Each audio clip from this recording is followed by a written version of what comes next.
Hello, this is Mrs. Winkler, and I'm going to share with you information about scheduling for the 2024-25 school year. Sophomores need to submit their updated graduation plan worksheet, including course requests for next year, by January 9th. Freshmen need to submit their worksheets by January 23rd. Students should receive their graduation plan worksheets today in homeroom. Students will have an individual scheduling appointment with their counselor during their English class in the library during the dates posted here on the screen. February 9th is the deadline for students to confirm their course requests for next year. The scheduling process is similar to previous years. Students must update their current graduation plan worksheet and submit that prior to their scheduling appointment with their counselor. Parents are still welcome to attend scheduling appointments. However, since we are no longer pre-scheduling those, parents do need to contact the counselor in advance to schedule an appointment outside of the English class. New this year, students and parents will be able to view graduation plans in Harmony. So students will no longer receive a printed graduation plan at the end of their scheduling appointment. We ask that following the scheduling appointments, students and parents should view the course requests for next year on the Harmony Grad Plan, and students need to contact their counselor by February 9th if they want to make any changes for the following year.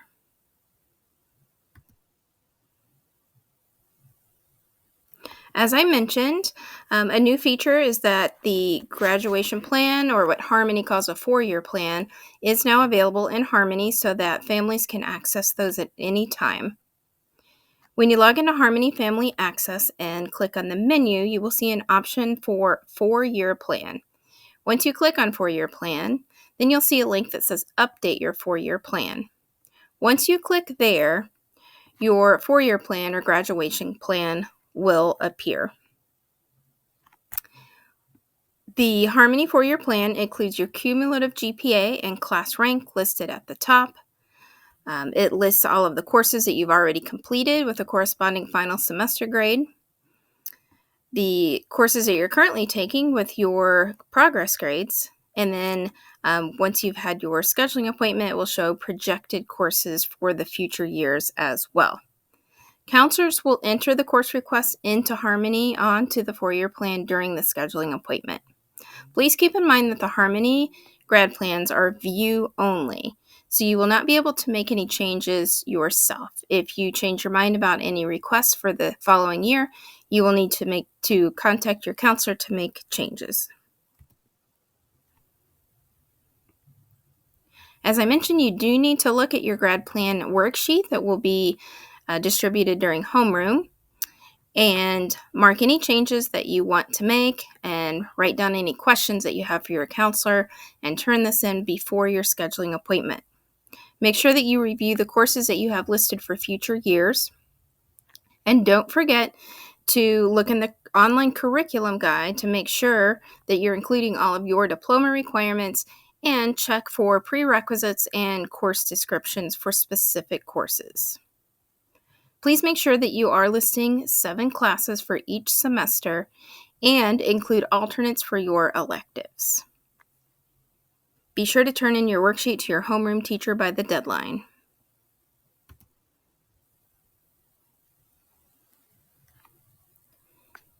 In order to access the online curriculum guide, first go to the Edgewood website and then scroll down and click on the link for the counseling department. From there, you will see a scheduling drop-down menu on the top, and then you'll see an option for curriculum guide. You'll click on the link for graduation pathways to review diploma requirements. And down below, you will see a link for each academic department where you'll find information about each class that we offer, including those course descriptions and prerequisites. Please be sure to check your school email throughout the school year, because occasionally we do decide to offer new courses or make changes later on. Next, I will talk about graduation pathways, which are your graduation requirements. Graduation pathways are divided into three categories. The first category is called credits. So you must, as you know, pass specific classes and earn a minimum number of credits in order to graduate. The specific classes and number of credits depend on which particular diploma that you are aiming for. The second category is called Learn and Demonstrate Employability Skills. All students must participate in an activity that will demonstrate their employability skills at least at one point during high school. And several examples are listed here, but when you meet with your counselor, you can talk about this requirement in much more detail. The third category is called Post-Secondary Readiness Competencies. There are technically 8 different ways to meet this requirement, and you can meet the requirement by completing just one of these. However, the 3 that are highlighted are the most common ways that students meet this requirement. One option is to earn an academic or technical honors diploma. However, students who are aiming for one of those diplomas are encouraged to meet the requirement in another way as well as a backup plan, since we can't verify which diploma you will earn until the very end of high school. Another common way is for students to take at least 3 college-level courses, either advanced placement or dual credit courses during high school, and earn at least a C average in those courses. Students can also meet the requirement by earning a minimum score in the SAT or the ACT. The most common way that students will meet this requirement is by completing a pathway, which means you would need to take 3 specific courses in a sequence that relate to a particular career of interest. You do have to finish those courses with a C average or higher. As you can see from the list on the screen, we are adding several new pathway options for students, and I would encourage you to check those out in the curriculum guide.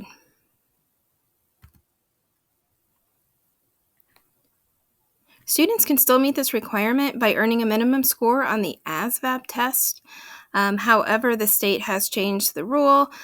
Students have to not only earn a certain score, but they also have to sign a form indicating that they are planning to enlist in the military.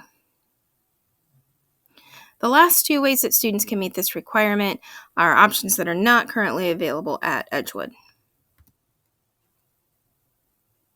Next, I'll talk about graduation plans. When you are updating your worksheet, don't forget that you need to make sure that you are including all of the courses that are required for your particular diploma. Also, another new feature that's available on the counseling website are some graduation plan templates. So there are basically some sample graduation plans that are already completed for you. So I would encourage you to take a look at those as well if you're interested. This slide features the 10th grade section of the graduation plan worksheet, and this walks you through all of the classes that are required. You have to take either English 10 or Honors English 10. You will take the next math course in our math sequence. So if you are taking Algebra 1 as a freshman, for example, you would take either geometry or honors geometry in 10th grade. For your science class, if you are not taking biology in 9th grade, you have to take it in 10th grade. But if you are already taking biology, then you have some other options. Most likely in 10th grade, you would take either chemistry or physics or integrated chemistry physics, or ICP for short. All 10th graders have to take health and personal finance. Each of those are 1 semester.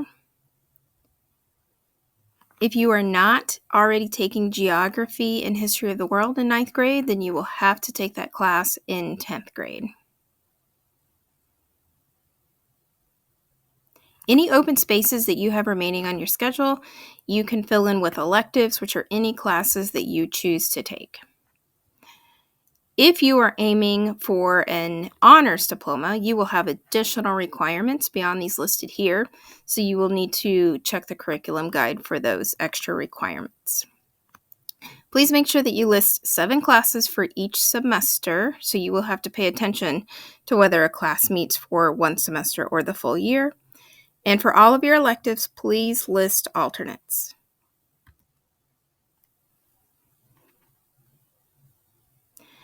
For junior year, you have 2 options for English. You can either take American Literature, or you can take AP English Language and Composition, which is a college level course. For U.S. History, you can take U.S. History or ACP U.S. History. The ACP course is a college level course. You will take the next math course in the math sequence. You will most likely also need to take a science class in 11th grade, unless you've taken an extra science class in a previous year. Your third science, if you've already completed biology and you've completed either chemistry or physics or ICP, then you can choose from any of our remaining science classes.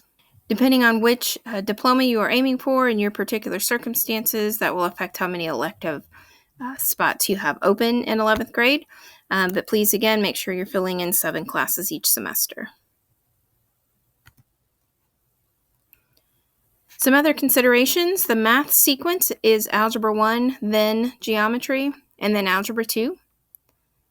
If you are interested in joining the yearbook or newspaper staff, you will need to submit an application. Also, we are expanding some internship options. We now have some 1-period internships with ILC Designs in our ILC Center.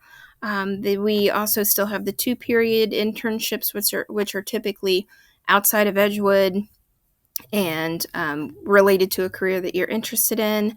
Regardless of which type of internship you're interested in, those can be selective, and you would have to submit an application and be approved. Next, I'll talk about new courses and updates to courses. For all of these courses, I really encourage you to read the detailed course descriptions in the curriculum guide to learn more. In the agriculture department, we will have a plant and soil science course where you can learn about and get experience with growing plants, which could be food, flowers, etc. In the art department, ACP Art History, which will be a 1-semester course, will replace AP Art History. We're also adding Fiber Arts 2, so if you are taking Fiber Arts 1 this year and want to advance your skills, then that will be an option. We will have several changes in the business department. We're adding digital marketing, so if you're currently taking marketing fundamentals this year and want to continue with marketing, then that would be the next course you could take. We're offering a new digital design graphics course, which will replace the current computer illustration and graphics. And if you are taking computer illustration and graphics this year, then you can opt to take a graphic design and layout next year. We are also offering a new computing course called Principles of Computing. In the engineering department, we are adding computer integrated manufacturing, which will include the use of robotics, etc. You can take that course if you've already completed Intro and Principles of Engineering. In the English department, we are adding a 1-semester ACP speech course. In the Family and Consumer Science department, the Principles of Culinary and Hospitality is replacing Nutrition Science 1. And then a course called Nutrition is replacing Nutrition Science 2. We're also going to offer a brand new course called the Principles of Early Childhood Education for students who are interested in working with young children, whether that be through education, daycare, etc. In the math department, ACP Precalculus and Trigonometry will replace Honors Precalculus and Trigonometry. In the science department, it is possible that ACP Biology will replace AP Biology, but that is not certain yet. Also, if you're interested in the medical field, I would encourage you to check out the Medical Interventions course, which does have a prerequisite of either human body systems or anatomy and physiology. There are some additional opportunities to consider. The Hoosier Hills Career Center, which is located next to Bloomington North, does accept students from surrounding school districts. So Edgewood students can attend Hoosier Hills during grades 11 and or 12. They offer a large variety of half-day career-related courses. They tend to be very hands-on, career-focused. Students can earn college credits by attending. Sometimes they can earn certifications, which can help them get a job in that field. I would encourage you to check out the long list of opportunities there. If you want to attend Hoosier Hills, you will need to list 4 Edgewood courses on your graduation plan because the Hoosier Hills programs do take up 3 periods. Hopefully, you have already read information about the new Indiana College Core option. If you complete the Indiana College Core during high school, then you will complete a block of 30 college credits in general education courses that by law all public Indiana college and universities must accept. Some private colleges choose to accept that as well. This can save students a lot of time and money. I would encourage you, if you're interested, to talk to your counselor in a lot more detail about that opportunity. A reminder about some policies. The only courses that are weighted are the AP and the IUACP courses. Your actual letter grade does not change. What's affected by a weighted grade is just your GPA. So, for example, if you earn a B in an AP course, your transcript will still show a B, but that grade calculates as if you had gotten an A in your GPA. If you have any questions about that, talk to your counselor. Also, as a reminder, for the valedictorian and salutatorian, those will not be determined until the end of the 8th semester, and students will not be eligible if they graduate early. It's also for students who attend junior and senior years at Edgewood. You also must earn an academic honors diploma to be considered for one of those honors as well. Please see the curriculum guide for more details. As I mentioned, you will be meeting with your counselor one-on-one, but feel free to reach out prior to your scheduling appointment if you have any questions. Our email addresses are listed here. Thank you very much.